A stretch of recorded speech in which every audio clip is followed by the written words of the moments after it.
दोस्तों आज की कहानी है बहू को भी बराबर सम्मान चाहिए। रीमा बहू, अब तो चाय बना के पिला दो। शाम के 5 बज गए हैं और अभी तक चाय का कोई नामो निशान नहीं है। अभी ला रही हूँ मम्मी जी। थोड़ी देर बाद रीमा चाय लेकर अपनी सास के कमरे में आ गई। उसके आते ही सासू माँ बोल पड़ी, बहू क्या बात है, आजकल मैं देख रही हूँ कि तेरा काम में जी नहीं लगता, बहुत ढीली हो गई। कोई बात है तो बता दे।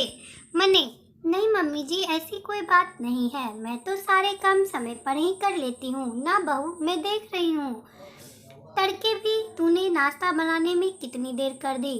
तब तक मैं नहा धोकर तैयार हो गई।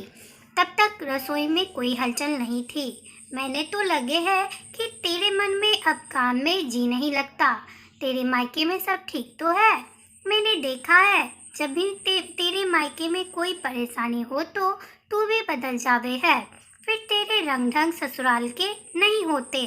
ये आप क्या कह रहे हैं मम्मी जी? मेरे घर के तो सब ठीक है, लेकिन आप अपनी आदतों को कब बदलोगे? क्या मतलब है तेरा रीमा बहू? क्या कर दिया मैंने मम्मी जी? 2 दिन पहले पड़ोस में क्या कह रहे थे कि मैं कोई काम नहीं करती। आपको सारे काम करने पड़ते हैं।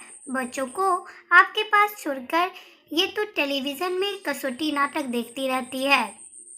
नहीं तो मैंने तो किसी को भी नहीं कहा।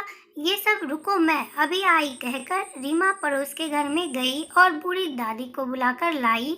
और आते ही दादी बोल पड़ी, क्यों री रीमा की सास, तू मेरी बहू से अपनी बहू की बुराई करन तो लाग रही थी।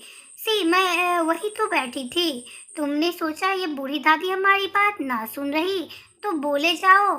लेकिन एक बात सुन तू, जैसी औरतें जो दूसरे के घर जाकर अपनी बहुओं की बुराई करो हो, तो जब तुम्हारी बहू को पता चल जाए कि हमारी सास हमारी बुराई कर रही तो तुम्हारी इज्जत क्यों करेगी? माना कि बहू दूसरे घर से आई है, वो तो सदा से ही पराई है, लेकिन बहू को भी सम्मान चाहिए। यदि तुम सब ऐसा ही उसकी और उसके परिवार वालों की बुराई करते रहोगे तो ये भूल जाओ कि बहू तुम्हारे लिए गर्म गर्म खाना परोसेगी या तुम्हारी इज्जत करेगी। ताली हमेशा दोनों हाथों से बजती है, तो देख लो तुम अपने लिए कैसा व्यवहार चाहती हो। यह तुम पर निर्भर करता है। बूढ़ी दादी बोले जा रही थी तो रीमा की सास गर्दन झुकाकर सुन रही थी। उन्हें भी अपनी गलती का एहसास हो गया था। दोस्तों, आपको हर घर में होने वाली ये छोटी सी बात कैसी लगी? यही छोटी छोटी बातें आगे चलकर एक बड़ा पहाड़ बन जाती है।